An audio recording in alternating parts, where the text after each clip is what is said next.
Hello and welcome to the Engerati studio here at European Utility Week in Barcelona. I'm joined now by Chris Russell from Tonik Energy, and Chris, welcome. Thank you. Thanks for being here, and it's nicer weather here, right, than the UK. Better, it's much better. Yeah. Chris, we're talking a little bit off air about what you guys are trying to do. You're a new entrant into the market, and we were talking about energy efficiency, and one of my tenets has always been with energy efficiency, certainly when it comes to the domestic market, consumers aren't interested, but it's an underpinning part of your business model and your business plan. Yeah. So can you just talk around that a little bit? Sure. So, as you say, a big problem with this market is people are generally, they're very disengaged, massive inertia. Lots of research has shown that people are perceive suppliers to be one and the same. Any hassle puts people off, and actually a lot of people see the opportunity of saving through efficiency as being quite low. We see that quite differently, and actually we think a fundamental issue that's happened in the market so far is the lack of communication of an effective proposition. So people don't understand what they can get, how easily it can work, how that can actually deliver savings for them ongoing without them having to do anything difficult in the background. So can you bring that to life a little bit? Because it seems to me, up until now, customer engagement has been effectively, let me make my billing more efficient. Yeah. And you go off and read your meter. I just had a text from my energy company. Yeah. And the only time they text me or communicate with me is when I'm supposed to trot outside and read my meter, or when I'm supposed to pay a bill, or when I'm late paying a bill. Yeah, right. That's very common. So the traditional model, as you say, is might get you through a switching website, save you £200, and then I effectively want to do the minimum possible to not offend you, not get anything wrong, text you about your meter readings, get your bill right. A lot of focus on, does the bill look better like this or this, and actually consumers don't care. Most people don't read their bill, they want it to be right. I don't even look at it. Exactly. And I'm in the industry. Exactly, right. and what we've got to do, our whole principle is about, the first day you join Tonik Energy is the start of a journey. That's not the last time we properly communicate to you. So day one is you joining Tonik Energy, and you'll save money as part of that, because we're generally pricing very, very well and much better than a lot of the existing suppliers. And then straight onto that, you're onto our journey around saving and education. So people have very little time. They don't want to read a big blog, and they don't want to read a big book about energy efficiency. It's really dull. You've got to bring it to life. So through the likes of smart metering, which we're looking to roll out as soon as possible, we will suddenly have a huge amount of information about a customer's property and a customer's habits, not in a creepy way, but in a really effective way.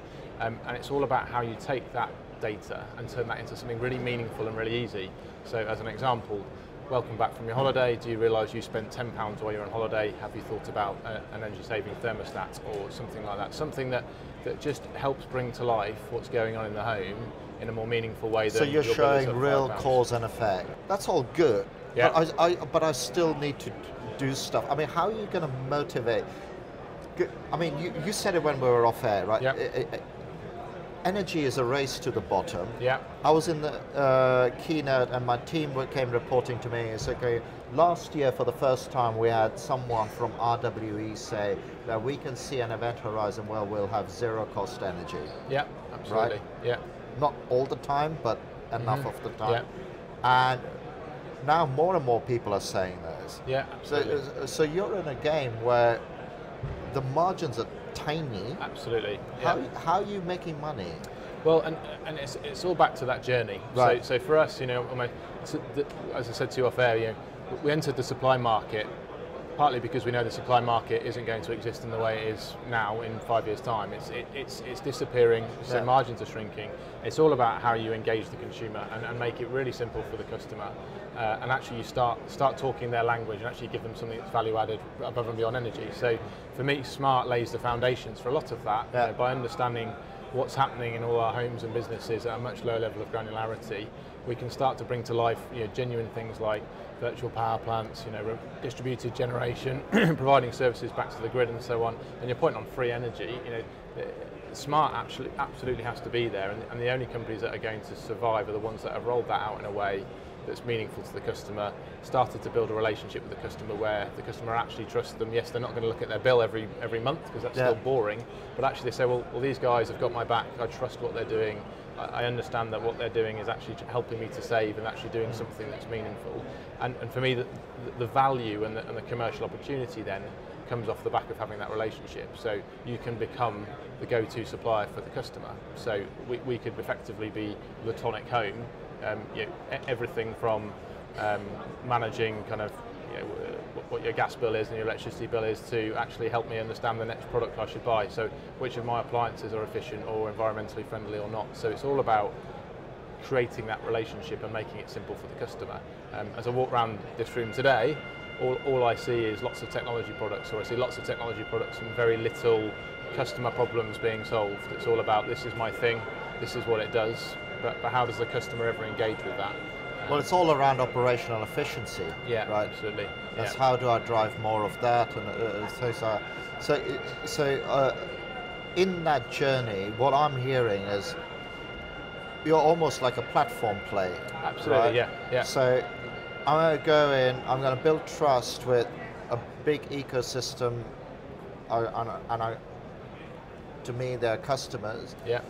But when I aggregate that up, back to the DSO or the TSO, that is now a demand response collective or whatever. So you can be working both sides of the coin. Exactly, and you start to pass that benefit back to the customer. So back to the free energy, that is a win-win model. The customer is benefiting from us operating on their behalf. We're commercially benefiting not from the customer paying us more, but actually from providing an ancillary service. Now, there's lots of, this isn't a new thing, it's not a new concept, lots of people are doing it. I think genuinely the companies that will win this will be the ones that can execute effectively and actually do that in a simple way for the customer. Yeah. So if I have to have a conversation with every customer that says, hello, I'd like to install something in your home, and you become a virtual power plant, that's a very difficult conversation, a very long conversation. It's not going to get any scale. Yeah, well, you have to explain virtual power plants first. Exactly. So, and back to our journey, so for us, supply is the start of that journey, and it's all about how you bring that to life as quickly as possible through a relationship that you've got with the customer. And you've got to have that solid relationship to start any of those conversations. Now, in commentating here, a lot of people have been talking about this, right? But it's all in the execution, and it's all in, look, it's like everybody's trying to shove another app down your throat, right? It's like store cards used to be, right? Yeah, absolutely. Every single place is giving you another piece of plastic. You're like, hey, listen, my wallet's full, right? I don't care how many points. So how are you building that engagement journey that actually makes me want to do something more than just pay my bill and leave me alone, please? Well, to your point exactly on there, we've got to assume that any time we get from the customer is precious, and we've got to earn that time. So exactly to the point there, why build an app if it's just going to show you your bill, which you don't want anyway. So you don't want another app on your phone, and you don't want to have a look at your bill in the first place. We're not solving any problems. So back to our whole principle is around how we take you gradually on a journey that says actually it's worth some of your valuable time, not a huge amount, but when we do take some of your time up, we use it well. So as an example, starting to use channels that customers are already using, as an example, text messaging services. So rather than asking them to log in and download their bill, why can't we text Tonik Energy and say, what is my bill? And it's an automated response. Things that are very simple actually to deliver nowadays, and actually people shy away from them because they don't look new, it's an existing channel, but actually the real innovative part of it is making it simple and fitting it into a customer's daily life. It's not about, I've created this new thing, you're now going to have to spend 2 hours learning about this new thing. Actually, it's if you want to know the answer to a question, just ask us the question and we'll tell you the answer back, just keeping it really, really simple. And over time, if we do those, we call them brilliant basics, we do those brilliant basics right, customers may start, and hopefully will start, to give us a bit more time and can actually start to deliver something slightly more sophisticated. And I think unless you get that engagement journey, as you called it, right, you just can't jump from switch to me the gas and electricity and I'll save you £200 to we've got this great virtual power plant and we provide frequency response services to the grid. It just doesn't work from a customer perspective. So. But you've got that destination in mind, and you can then use the data to say, hey, we've got a cluster of really engaged, technophiles, and they can have the app and exactly. And it's all about the target audience as well. So you don't, to assume that you needed 7 million customers to make that work would be a poor assumption, certainly now, maybe later on. Yeah. Actually, it's about, you say, understanding which customers you have and what their needs are, and actually building a proposition around that, and also just making sure you're actually targeting the right customers and getting the right customers in. Do you think that, I mean, we're talking in the UK context as well, clearly. I mean, it's been one of those things which I've said for some time, that I don't find it inconceivable that someone could come into the UK market and say, listen, here's our value proposition.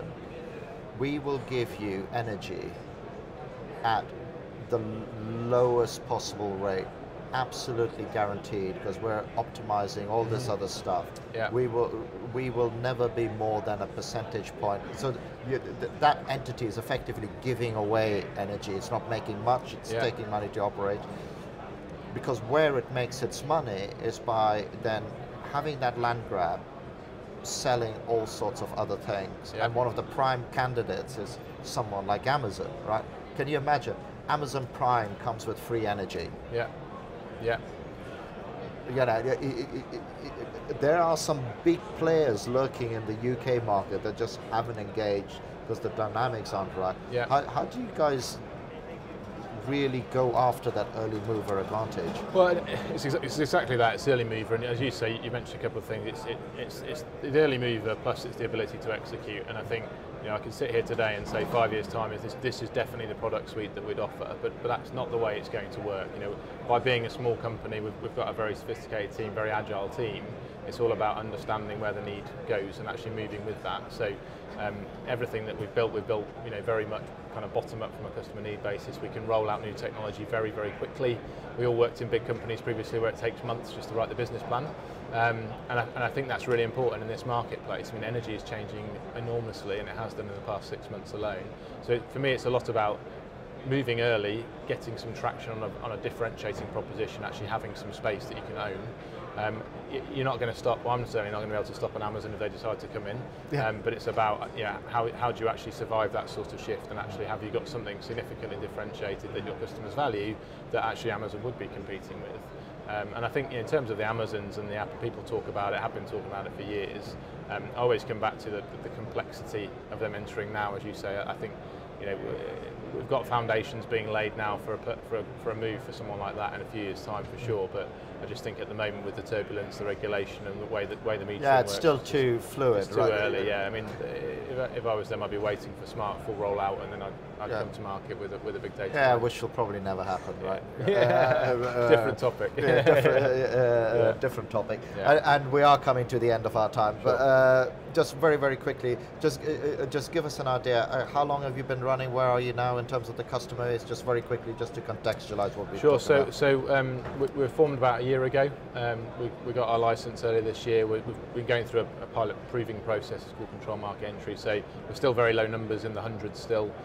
But we're building our customer base daily at the moment. We're taking on customers very quickly, and actually a lot of that already is coming from referrals, which is really good to see. So over the course of the next few months, you know, by Christmas, I expect us to be in the thousands of customers, and early next year we'll be looking to grow that quite quickly as well. So cool. Plenty of fun Thank ahead. you very much. So, thanks for joining us. Yeah, really good to meet. Thank you.